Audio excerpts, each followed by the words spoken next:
Hello दोस्तों, welcome to my channel. तो आज हम बात करेंगे महाभारत का युद्ध समाप्त होने के बाद पांडवों के साथ क्या हुआ। तो कहानी शुरू करने से पहले अगर आप मेरे चैनल पे नए हैं तो प्लीज़ मेरे चैनल को लाइक, सब्सक्राइब एंड शेयर करना ना भूलें। तो आइए दोस्तों, कहानी शुरू करते हैं। महाभारत का युद्ध समाप्त हुआ।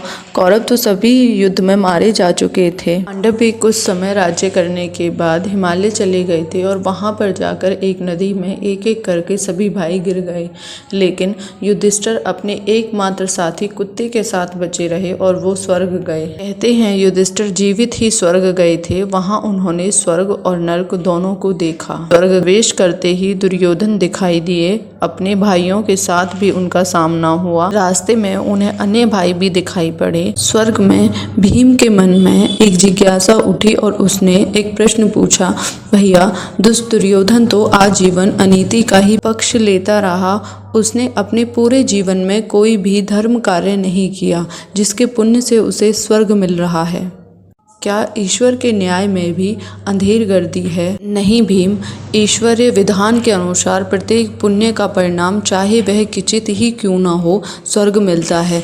सभी बुराइयां होते हुए भी दुर्योधन में एक सद्गुण था जिसके प्रसाद स्वरूप उसे स्वर्ग में स्थान प्राप्त हुआ है। वह क्या था? भीम ने पूछा।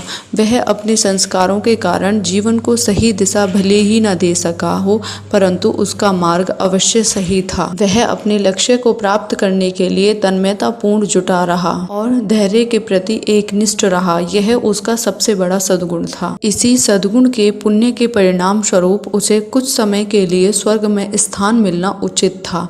तो ये थी दोस्तों कि महाभारत के बाद कौरवों और पांडवों के साथ क्या हुआ था। अगर आपको मेरी कहानी अच्छी लगी हो तो आप मुझे कमेंट करके ज़रूर बताएं। ऐसी ही रोमांचक और ज्ञान भरी कहानियों के लिए आप मेरे साथ बने रहिए। धन्यवाद दोस्तों।